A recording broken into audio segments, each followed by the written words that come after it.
Today on Hearts of Heroes. Everyone's happy and excited to be running the 50-miler.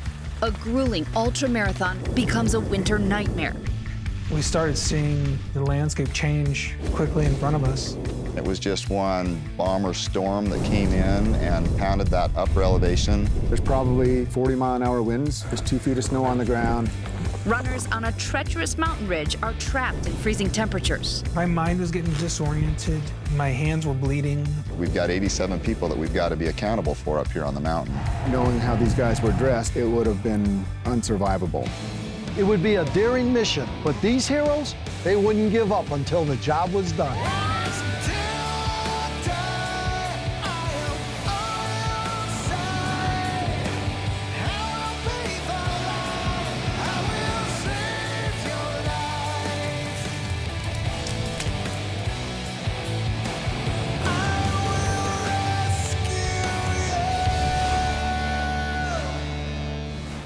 Ultra-marathoners live for the thrill and adrenaline of competing in extreme circumstances.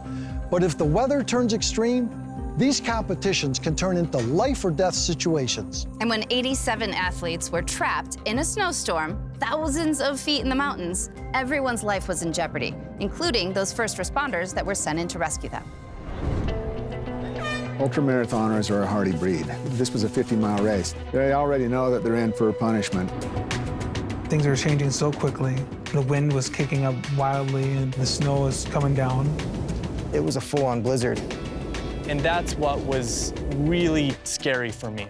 I knew that I was wet, and then I was in sub-freezing temperature. The call was 87 trail runners missing.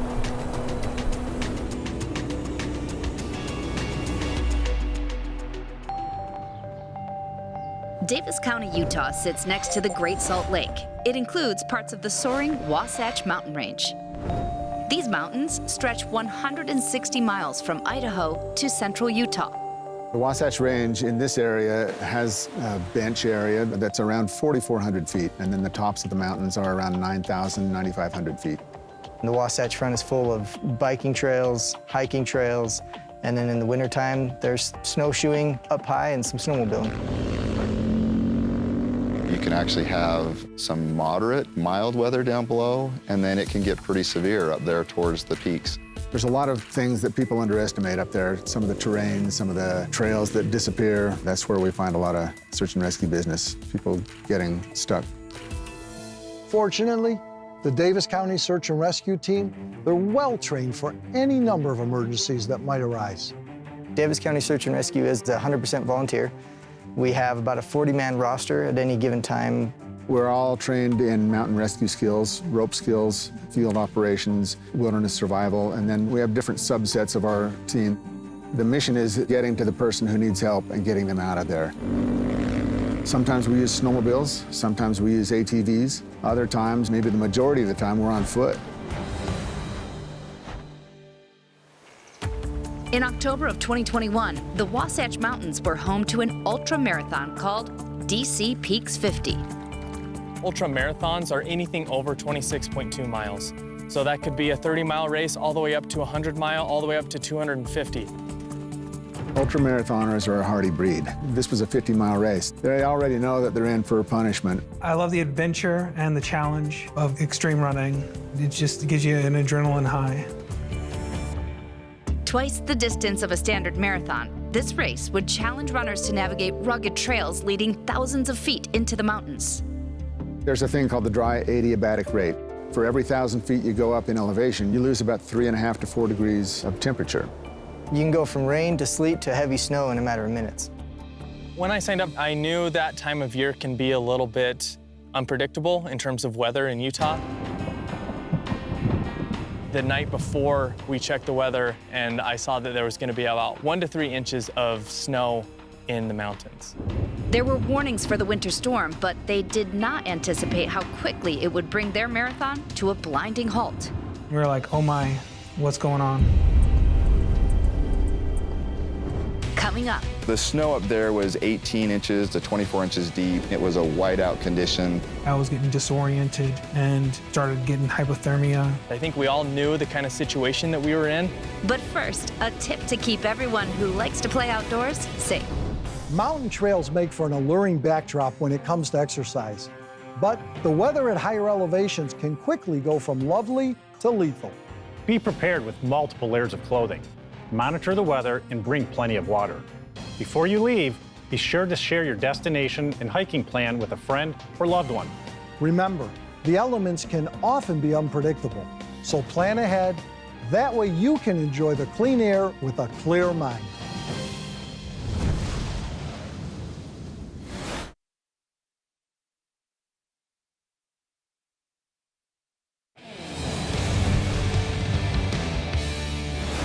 In October of 2021, 87 athletes were competing in a 50-mile ultra-marathon high in the Utah mountains. Runner Daniel Combs was new to this form of competition. That was actually my first. I hadn't been doing them for long. As Daniel prepared, he was unaware that the winter storm brewing would be that extreme in the mountains. Well, the night before, I had everything laid out, ready. We were expecting rain and it to be a little bit cold, so that's what I was preparing for. Daniel wasn't alone. Many of the other runners were also dressed like this. The last thing I wanted to do was overpack because it was a 50-mile race. I was gonna be running in rain for the first little bit, so I figured a light shell with normal running clothes underneath and shorts and some wool socks. We started at 4 a.m. with the group I started with. You're with a bunch of people at the beginning of a race, and everyone's happy and excited to be running the 50-miler. We were just so jumping out of our shoes to get ready to go. It was a really intense moment. That excitement and that adrenaline kind of wears off, and it especially did on this course. It was drizzling, it was very foggy, but it wasn't like a torrential downpour until we started to climb. It was about the 5 or 6 mile mark where we started seeing snow, and we started seeing the landscape change quickly in front of us. And we were like, oh my, what's going on? We shifted from a pretty decent rain into snow and wind. And it was kind of hailing at one point, and the wind was blowing really, really hard to one side, and I could hardly keep my eyes open. This is absolutely terrible.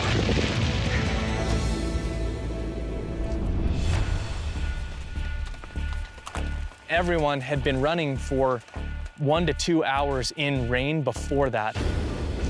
And so it's like stepping out of the shower into a blizzard. And that's what was really scary for me. Like, all of my clothes were wet. And then I was in sub-freezing temperatures. That's when we got a phone call from the director saying that they were shutting down the race and that we needed to get to our checkpoint. The race has officially been canceled, which is good news because I was gonna drop anyways. The runners were ordered to make their way to the nearest aid station, which was close to 3 miles away. But by that time, the weather went from bad to unrelenting. It just kept on coming down. It was whiteout conditions. We could barely see in front of us. It was just one bomber storm that came in and pounded that upper elevation. It was a full-on blizzard. As 87 runners were heading deeper into the storm, the Davis County search team sprung into action. I had a phone call from dispatch saying that there was 87 missing individuals from a trail run. It's like, is this for real? A typo or something? But no, 87 runners.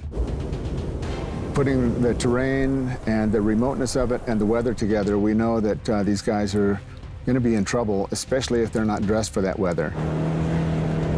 But when I drove up there, I was in a foot of snow, and this was just the beginning. Steve and Doug and some other team members were up there on the four-wheelers, getting up there as far as they could. There was about 18 inches to 24 inches of snow up there on that mountain. The scope of it is huge from the outset. As me and my partner were riding on the ATVs going up the trail, we triaged the runners coming down. Most of them were able to self-rescue and get to the aid station. After helping a handful of runners, Doug made his way up to the aid station. But it got to the point where even their off-road vehicles couldn't go any further. Though the volunteers were skilled, they were now battling the same conditions as the runners who were lost on the mountain. The snow up there was 18 inches to 24 inches deep. It was wind drifted. The wind was blowing horizontal. I mean, it was a whiteout condition. You can't see the features around you. It's snowing really hard, you're in the cloud, and it makes it really hard to discern the terrain, makes it really hard to discern direction. By this time, many of the runners who could had turned around and made it to safety. But Daniel Combs, Jordan Stewart, and their respective groups were hopelessly trapped in the blizzard-like conditions. The feeling of that kind of freezing temperature was something that I had never experienced before. And it was something inside me that I could tell that if I had stopped moving, that I would be in a really bad position. I was getting disoriented, and I started slipping and falling on the snow and ice, and started getting hypothermia. There wasn't much talking going back and forth. I think we all knew the kind of situation that we were in. Coming up, the runners struggled to find a way back. With whiteout conditions, it's easy to get disoriented up there. We gathered around and we took a selfie just because we didn't know if we were going to make it. But first, a tip to stay safe during your next hike. The mountains attract millions of outdoor enthusiasts each year. But failure to properly prepare for ever-changing weather leaves many hikers out in the cold, literally. Monitor the conditions online before setting out on a new trail. And check with the ranger station if you have any concerns upon your arrival. While you're there, be sure to give thanks to the rangers. After all, they endure extreme conditions every day to save lives.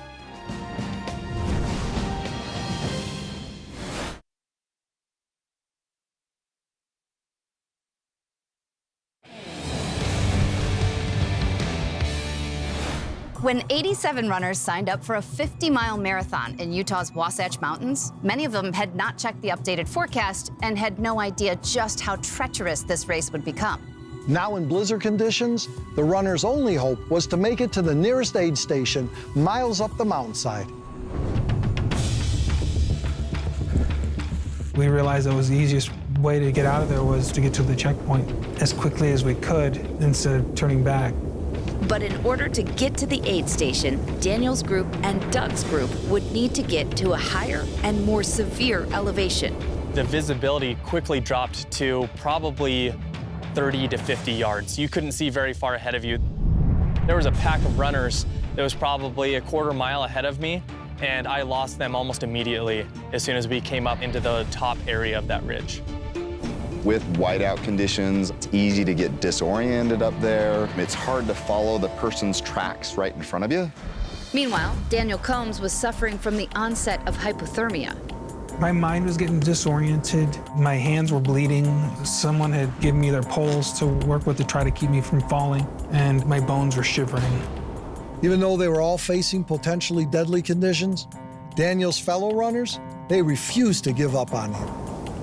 I had fallen a number of times, and they did gather beside me to make sure that I didn't fall again, and were holding onto my shoulders to make sure that I got there. Jordan Stewart and his group were attempting to make their way to the checkpoint when they came across Daniel, who was being helped by his fellow runners. He was in really rough shape. The snow and the rain had frozen to his hair, and his hair was just a big icicle. And just by looking at him, I knew that hypothermia was right there. It was on the doorstep. You guys good? I stopped and I asked him if he needed any help because he looked like he was getting close to the point where he wouldn't be able to keep going. No matter what, I just need to keep moving along. Just keep moving along, that we were gonna get there. But when the runners finally made it to the checkpoint, they discovered it was already evacuated. Right after the aid station that we came across, we gathered around and we took a selfie just because we didn't know if it was gonna be our last time to take a picture or that if we were gonna make it. Jordan and other runners had no choice but to keep it moving and try to make it down the mountain. Stopping at that point in the race was not an option. We knew that if we stopped, we would only add to the number of people that needed help. And so as I passed runners, it was everything I could do to just encourage them to keep moving. Meanwhile, rescuers were heading up the mountain. The wind was coming from this direction, and it was just a terrible whiteout condition. And just over that ridge line is where the abandoned aid station was. Just then, rescuers encountered Daniel and his crew. It was like a miracle happened. I mean, I saw them, I'm like, oh my goodness, we're gonna make it. We're really gonna make it. He was hypothermic. He was to the point where moving on his own was getting difficult. Cognitive capacity is reduced. When someone has hypothermia, you have to get them away from what's causing the hypothermia. In this case, wind, right? We had to get him out of the wind.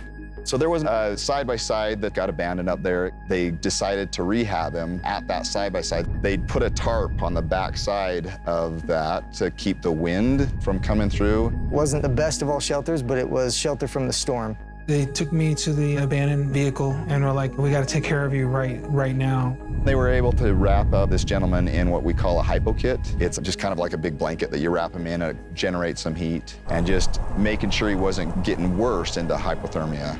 But Daniel was in grave danger. They had to get him off that mountain fast. We realized that ATVs were not going to make it to the patient.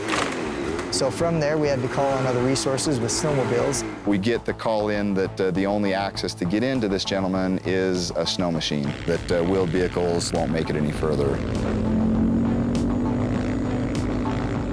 But even with a snow machine, this was a dangerous venture. There were times where you could see up to 100 feet, and then cloud cover would come back in, and it would be down to feet in front of you. And when you're on a snowmobile, it gets a little scary when you can't see where you're going. After navigating the treacherous terrain, Brent Jensen arrived at the makeshift shelter.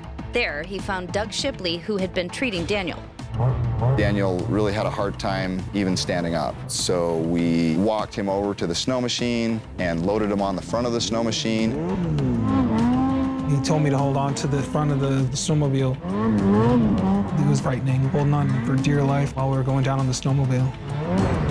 And I just kind of rode out the snow machine with him on the front of the snow machine down to some vehicles where we could load him in and get him out of there. Daniel was transported to safety, but this rescue mission was far from over. At that point, there was still 10 or 12 people that they hadn't accounted for. So now we had to make a decision to send a couple of us out on the trail into this storm. Coming up, first responders set out on foot to make a final rescue attempt. Off they went into the blizzard. It's a big risk for us because we're going into the weather that got them in trouble.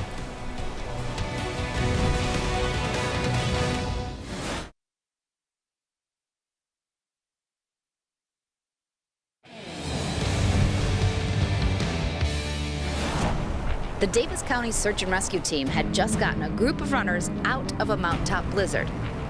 But then they got word that some athletes were still missing. So now we had to make a decision to send a couple of us out on the trail into this storm. And this is an unsupported section. You can't get to it by vehicle. Even snowmobile wouldn't have worked because there were places where there's rocks sticking out. Steve and a partner decided that they were willing to do it, they were equipped to do it, and off they went into the blizzard. Knowing there were still lives at risk, these heroes weren't about to leave the runners stranded. It's a big risk for us because we're going into the weather that got them in trouble, and there's no end in sight. This is an open-ended search. We don't know how far we have to go. We may be on the mountain overnight. Dressed only in their survival gear and without the shelter of a vehicle, Steve and his partner began searching those trails for missing runners. There's 40-mile-an-hour winds. There's 2 feet of snow on the ground. Knowing how these guys were dressed at that point, it would have been unsurvivable. Eventually, these first responders got word that all the missing runners had made it down the mountain and were now accounted for. But they had a decision to make. We were debating on whether or not to spend the night on the mountain or to go back or to just descend at a different place to go down to the bottom of the mountain. Once we accounted for everybody on the mountain, then we decided to pull people off the mountain. It was exhausting. It was really physically demanding. We were very tired when we got down. Despite the danger and turmoil, the rescue was a success. 87 runners made it out that day. And a new respect was forged between the rescuers and the runners who bravely faced this storm. That's the cool thing about the running community. They started just shouldering, helping each other hike out, and they are some of the true heroes in this situation. The real heroes were those runners that helped their fellow man. You know, somebody they don't even know. They helped them along, got them to us, and we picked it up from there. From the few runners that stuck with me to the first responders that took care of me, yeah, there's a lot of heroes.